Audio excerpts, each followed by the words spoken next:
जय श्री राम दोस्तों, आप सभी का स्वागत है।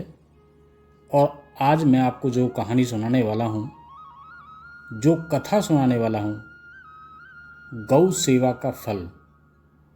दोस्तों, जैसा कि आप सभी जानते हैं, आज हमारी गौ माताओं की बहुत ही ज़्यादा बेकदरी हुई पड़ी है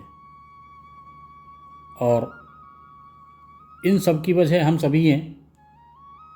गैयाओं का दूध काट लेते हैं और उनको छोड़ देते हैं। तो आइए आज मैं इनके फल के बारे में बताता हूँ। इनकी सेवा करने के बाद आपको क्या क्या फल की प्राप्ति हो सकती है। आज से लगभग 8000 वर्ष पहले त्रेता युग में अयोध्या के चक्रवर्ती सम्राट महाराज दिलीप के कोई संतान नहीं थी। एक बार वे अपनी पत्नी के साथ गुरु वशिष्ठ के आश्रम गए। गुरु वशिष्ठ ने उनके अचानक आने का प्रयोजन पूछा। तब राजा दिलीप ने उन्हें अपने पुत्र पाने की इच्छा व्यक्त की और पुत्र पाने के लिए महर्षि से प्रार्थना की। महर्षि ने ध्यान करके राजा के निसंतान होने का कारण जान लिया। उन्होंने राजा दिलीप से कहा कि हे राजन, आप देवराज इंद्र से मिलकर जब स्वर्ग से पृथ्वी पर आ रहे थे तो आपने रास्ते में खड़ी कामधेनु को प्रणाम नहीं किया। शीघ्रता में होने के कारण आपने कामधेनु को देखा ही नहीं। कामधेनु ने अपने आप को अपमानित महसूस कर आपको श्राप दे दिया कि आपको उनकी संतान की सेवा किए बिना संतान प्राप्ति नहीं होगी। राजा दिलीप बोले, हे गुरुदेव, सभी गाय कामधेनु की संतान हैं। गौ सेवा तो बड़े पुण्य का काम है। मैं गायों की सेवा जरूर करूंगा। गुरु वशिष्ठ ने कहा, हे राजन, मेरे आश्रम में जो नंदिनी नाम की गाय है वह कामधेनु की पुत्री है। आप उसी की सेवा करें। महाराज दिलीप सवेरे ही नंदिनी के पीछे पीछे वन में गए। जब वह खड़ी होती तो राजा दिलीप भी खड़े होते। जब वह चलती तो उसके पीछे पीछे चलते। उसके बैठने पर ही बैठते और उसके जल पीने पर ही जल पीते। संध्या के समय जब नंदी आश्रम को लौटती तो उसके साथ लौट आते।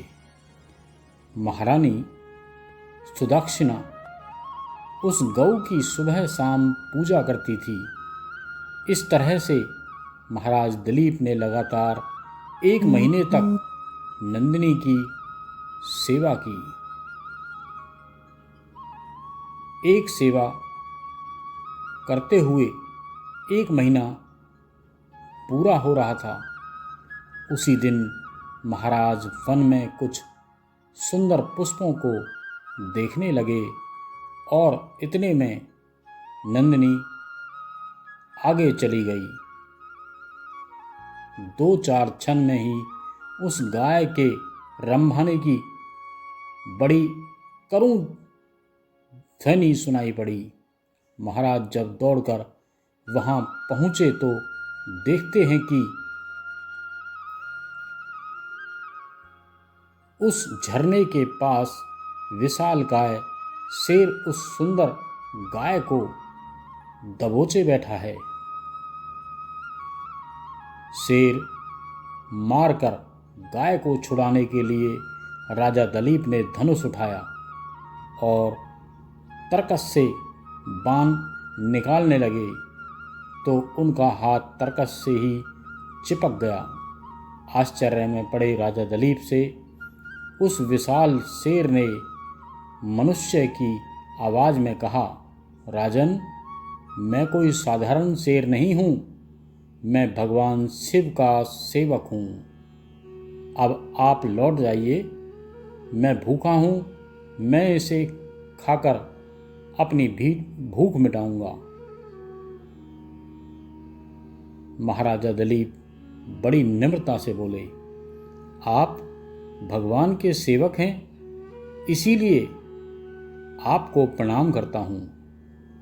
आपने जब कृपा करके अपना परिचय दिया है तो आप इतनी कृपा करें और कीजिए कि आप इस गऊ को छोड़ दीजिए,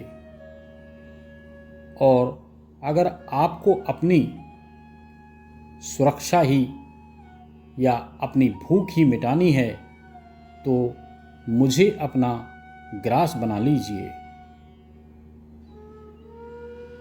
उस शेर ने महाराज को बहुत समझाया, लेकिन राजा दलीप नहीं माने और अंततः अपने दोनों हाथ जोड़कर शेर के समीप यह सोचकर नतमस्तक हो गए कि शेर उनको अभी कुछ ही क्षणों में अपना ग्रास बना लेगा।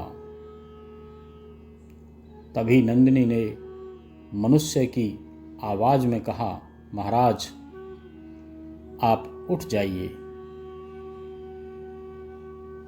यहाँ कोई शेर नहीं है, सब मेरी माया थी। मैं तो आपकी परीक्षा ले रही थी। मैं आपकी सेवा से अति प्रसन्न हूँ। इस घटना के कुछ महीनों बाद रानी गर्भवती हुई और उन्हें पुत्र रतन की प्राप्ति हुई। उनके पुत्र का नाम रघु था। महाराज रघु के नाम पर ही रघुवंश की स्थापना हुई। कई पीढ़ियों के बाद इसी कुल में भगवान श्री राम का अवतार हुआ। दोस्तों, अगर आपको ये कहानी अच्छी लगी हो तो आप इसे ज़्यादा से ज़्यादा लोगों में शेयर करें, लाइक करें, कमेंट्स करें।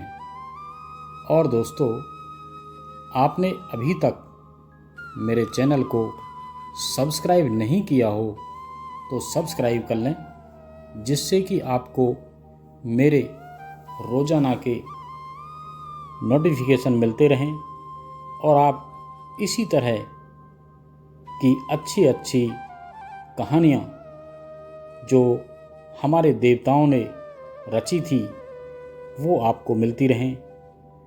और जैसा कि आज आप सभी जानते हैं, आज हमारी गऊओं का, हमारी गौ माताओं का हाल बहुत बुरा है।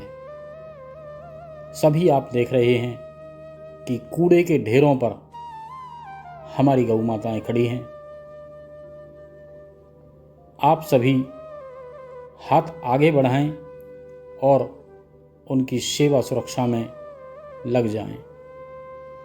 जय श्री राम। अब मैं मिलता हूँ आपको एक और नई कहानी लेकर। जय जय श्री राम।